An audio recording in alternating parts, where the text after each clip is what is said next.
2 বাচ্চার মা হয়েছি, তাও এখন পর্যন্ত আমার আক্কেল হলো না। আমি ব্যাককেলি রয়ে গেলাম। এখন বাজে প্রায় সকাল 11টা। মেয়েদেরকে ওর চাচুর কাছে রেখে আমি একটু হসপিটালে যাব ডাক্তার দেখাতে। যেহেতু আমার বাসার কাছাকাছি হসপিটাল, সেজন্য আমি একাই যাচ্ছি। গত 2 দিন দাঁতের ব্যথায় পুরো অবস্থা খারাপ হয়ে যাচ্ছে।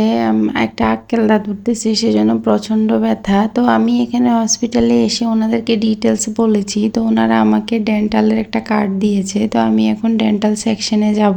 আক্কেল দাঁত ওঠার যে ব্যথা, সেটা একমাত্র তারাই বলতে পারবে যাদের উঠেছে। দাঁতের ব্যথায় মাথা ব্যথা, চোখ ব্যথা, কান ব্যথা, গলা ব্যথা সব একসাথে শুরু হয়ে গিয়েছে। সেজন্যই বললাম যে আমার বোধহয় এখনো আক্কেল হয়নি, আমি ব্যাককেলি রয়ে গেলাম। তো যাই হোক, আমি এখানে ডেন্টাল সেকশনে চলে এসেছি। এটার পাশেই হচ্ছে নাক কান গলা, দুইটা পাশাপাশি। তো আমি এখানে এসে কার্ডটা ওনাদের কাছে জমা দিয়েছি। এখানে এসে দেখি যে অনেক লম্বা সিরিয়াল, আর এমনিতে আমি এসেছি সবার শেষে, সুতরাং আমার সিরিয়ালটাও সবার শেষে। আর যেহেতু সবাই দাঁতের সমস্যা নিয়ে এসেছে, দেখা যায় অনেকে দাঁত তুলতে হয়, তারা ঢুকলে আর বের হওয়ার নামই থাকে না, তাদের অনেক দেরি হয়। প্রায় 2 ঘন্টা বসে থাকার পর ডাক্তার দেখিয়ে এখন বাসায় চলে যাব। অনেক দেরি হয়ে গিয়েছে। তো যাওয়ার সময় ভাবলাম যে মেয়েদের জন্য একটু কেক নিয়ে যাই, ওদেরকে যেহেতু রেখে এসেছি, ওদের মনটাও খারাপ হয়ে গিয়েছে। আর আমার মেয়েদের কেক অনেক পছন্দ। আমার বাসার কাছে একটা কেক অ্যান্ড কুকসের দোকান আছে, তো এখান থেকেই ভাবলাম যে 2 মেয়ের জন্য